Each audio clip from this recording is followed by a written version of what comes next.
బాలు అయితే Manoj audio record చేసి blackmail చేస్తూ ఉంటాడు. రేయ్, అమ్మకు నువ్వంటే ప్రాణంరా, ఎప్పుడు నీ మంచిగా కోరుతుంది. తన పేరు షాప్కి వద్దంటావా? నీకు ఇంకో ఆప్షన్ లేదు, ఖచ్చితంగా అమ్మ పేరు పెట్టాల్సిందే, లేదంటే ఈ విషయం అమ్మకి చెప్పేస్తానని చెప్పేసి ఇక బాలు అయితే బ్లాక్మెయిల్ చేస్తూ ఉంటాడనమాట. ఇక అప్పుడే మీనా అయితే చాటుగా బాలుని చూస్తుంది. ఇక బాలుకి అయితే వాళ్ళ అమ్మ మీద ఎంత ప్రేమ ఉందని చెప్పేసి అర్థం చేసుకుంటుంది అనమాట. ఇక తర్వాత బాలు గదిలోకి రాగానే, మీకు మీ అమ్మగారంటే ఎందుకండి అంత ప్రేమ అని చెప్పేసి అడగానే, అమ్మాయి కదా మీనా, ఏదో ఒక రోజు మా అమ్మకి నేను తన కొడుకుని అని గుర్తుకు రాకపోతానా మీనా అని చెప్పేసి బాలు అయితే ఎమోషనల్గా మాట్లాడుతూ ఉంటాడనమాట. ఇక తర్వాత శృతి అయితే రవి షర్టు లుంగి కట్టుకొని డాన్స్ చేస్తూ ఎంజాయ్ చేస్తూ ఉండగానే అప్పుడే గదిలోకి అయితే రవి వచ్చి శృతిని అలా చూసి, ఏయ్ ఏంటిది, ఆ డ్రెస్ నాది, నీకు అస్సలు బాగాలేదు, మార్చుకో అర్జెంటుగా అని చెప్పేసి చెప్తారనమాట. కానీ శృతి మాత్రం అస్సలు విందు. నాకు నీ మీద ప్రేమ ఉంది కాబట్టి నేను నీ బట్టలు వేసుకున్నాను, మరి నీకు నా మీద ప్రేమ ఉందని నమ్మకం ఏంటి, అందుకే నా నైటీ వేసుకుంటే ప్రేమ ఉన్నట్లు అని చెప్పేసి కండిషన్ అయితే పెడుతుందనమాట. ఇక తప్పక శృతి నైటీని రవి అయితే వేసుకొని వచ్చాక శృతి అయితే చాలా బాగుంది, నువ్వు ఈ నైటీలో చాలా బాగున్నావు, నేనంటే నీకు చాలా ప్రేమ ఉందని అర్థమవుతుంది, కానీ అది నిజమో నటనో తెలియాలంటే నువ్వు వెళ్ళి టీ పెట్టుకొని తీసుకురా అని చెప్పేసి అంటదనమాట. నా వల్ల కాదని చెప్పేసి రవి అనగానే, అంటే నువ్వు నన్ను ప్రేమించడం లేదా, నటిస్తున్నావు అని చెప్పేసి అంటదనమాట శృతి. ఇక రవి అయితే చచ్చినట్లు నైటీతోనే చీకట్లో ఇక వంటగదిలోకి అయితే వెళ్ళి లైట్ వేసుకోకుండానే టీ పెడుతూ ఉంటాడనమాట. ఇంతలో ప్రభావతి అయితే అనుకోకుండా వంటగదిలోకి అయితే వెళ్ళి ఇక నైటీలో ఉన్న రవిని చూసి, ఆడదొంగ, నైటీ దొంగ, అమ్మ అని చెప్పేసి గట్టిగా అరుస్తూ ఉంటుంది. ఇక వెంటనే రవి అయితే గోడ పక్కకైతే దూరిపోతాడనమాట. ఇక ప్రభావతి దొంగ అని చెప్పేసి అరిచేసరికి బాలు, మీనా, రోహిణి, సత్యం, మనోజ్ అందరూ అయితే పరిగెత్తుకుంటూ వస్తారనమాట. ఇక బాలు రాగానే చుట్టుకున్న బాలు పట్టుకొని ప్రభావతి అయితే భయంతో ఉనికిపోతూ ఉంటుంది.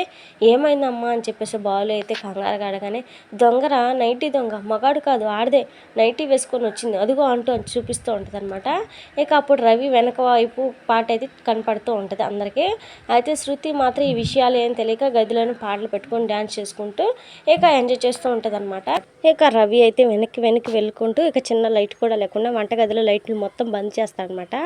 ఇక ఆ బాలు నేను వెళ్తానని చెప్పేసి అంటాడు. అయితే ప్రభావతి మాత్రం, రే తన దగ్గర ఏ కత్తి ఉందో ఏమో, చీకట్లో ఏం చేస్తుందో ఏమో అని చెప్పేసి బాలుని అయితే ఆపుతుంది. ఇక బాలు అయితే నవ్వుతూ, మా అమ్మ భయంతో నిజంగానే అమ్మ అయిపోయింది అని చెప్పేసి అంటూ ఉంటుంది అనమాట. అమ్మ కోసమైనా వెళ్తానని చెప్పేసి అంటాడు. ఇక వెంటనే సత్యం ఆగురా అని చెప్పేసి పక్కకి వెళ్ళి కర్ర తెచ్చేస్తాడనమాట బాలుకి. ముందు లైట్ ఆన్ చేయండి అని చెప్పేసి అనగానే ఇక బాలు అయితే ఆ కర్రతో ఇక లైట్ అయితే ఆన్ చేసి దగ్గరగా రవి దగ్గరికి అయితే వెళ్ళి, ఓయ్ ఎవరు నువ్వు అని చెప్పేసి అడుగుతూ ఉండగానే ఇంతలో మనోజ్ అయితే రవిని వెనక నుంచి చూసి, కత్తిలా ఉంది, ఎంత మంచి ఫిగర్ పెట్టుకొని దొంగతనం చేస్తుంది ఏంటి అని చెప్పేసి అనగానే ఇక రోహిణి అయితే కోపంగా, నువ్వు ముందు ఆపుతావా అని చెప్పేసి ఇక మనోజ్ని అయితే తిడుతుంది అనమాట.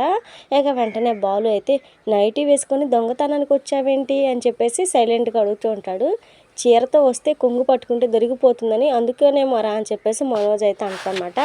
ఇక రవి మాత్రం తలదాచుకొని నిలబడుతూ ఉండగానే బాలు అయితే లటుక్కుని వెనక నుంచి పట్టుకొని గట్టిగా వాటేసుకుంటాడు. ఇక అది చూసిన మీనా అయితే, ఏమండి ఏంటి మీరేమో మీ లవర్ను పట్టుకోలేదు, వదిలేయండి అని చెప్పేసి అంటది అనమాట. ఇక వెంటనే బాలు అయితే వదిలేస్తాడు. దొంగని ఇప్పుడు ఇటు తిప్పండి అని చెప్పేసి మీనా అనగానే ఇక బాలు అయితే జాగ్రత్తగా రవిని అందరం వైపు అయితే తిప్పుతాడనమాట. ఇక అప్పుడే ఆ దొంగ కాదు రవి అని చెప్పేసి చూసి అందరూ అయితే ఒక్కసారిగా షాక్ అయిపోతారు. ఇక బాలు అయితే ఒక్కటి పీకి రవిని వంటగది నుంచి బయటకు అయితే తీసుకెళ్ళి, ఏంట్రా ఇది, కాంచి సినిమాలో దెయ్యంగాని పట్టిందా ఏంటి అని చెప్పేసి అడుగుతూ ఉంటాడనమాట. అందరూ బెక్క మొక్కలు వేసుకొని ఏంటి ఏమైందని చెప్పేసి అడుగుతూ ఉంటారు. ఇక అప్పుడే శృతి అయితే లుంగీ షర్ట్ వేసుకొని వచ్చి ఏమైంది అని చెప్పేసి అడుగుతూ ఉంటుంది అనమాట. ఇక శృతి గెటప్ చూసి అందరూ అయితే ఒక్కసారిగా షాక్ అయిపోతారు.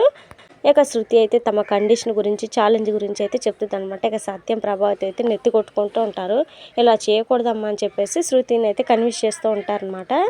ఇక బాలు అయితే, రేయ్ ఇలా కానీ బయటికి వెళ్ళి ఉంటే నీ జీవితం బొగ్గుపాలు అయ్యేది కదరా, నైట్ పూట నైటీ వేసుకున్నవాడా అని చెప్పేసి అంటాడు అనమాట. ఇక రవి అయితే, అమ్మో బాలు అనే నాకు కొత్త బీడు తగిలించేశాడని చెప్పేసి అనుకుంటాడు బాధగా. ఇక ప్రభావతి సత్యం అయితే, ఇలాంటివి ఏదన్నా ఉంటే గది వరకే పరిమితం చేసుకోండి అని తిట్టేసి వెళ్ళిపోతారనమాట. ఇక మనీజ్ అయితే రవిని అదోలా చూసి, రేయ్ రవి వేసుకుంటే వేసుకున్నావు కానీ కత్తిలా ఉన్నారా అని చెప్పేసి అంటాడు. ఇక రవి అయితే అమ్మాయిలా మెల్లిగా తిరిగిపోతూ, చి పాడు మాటలు నోర్ముయ్య అని చెప్పేసి అంటాడనమాట మనోజ్ని. ఇక అందరూ అయితే టక్కన నవ్వేస్తూ ఉంటారు. ఇక వెంటనే శృతి అయితే, హాయ్ అయితే మీ అందరికీ కోపం పోయింది కదా, రండి ఫోటో దిగుదాం అని చెప్పేసి సెల్ఫీ అయితే తీస్తానమాట. ఇక రవిని బాలు మనోజ్ ఇద్దరు పట్టుకుని కితకితలు పెడితే ఏడిపించడం, ఇంకా తోటికోడలు ముగ్గురు హ్యాపీగా నవ్వడంతో ఇవాళ ఎపిసోడ్ అయితే ఎండ్ అయిపోతుంది అనమాట.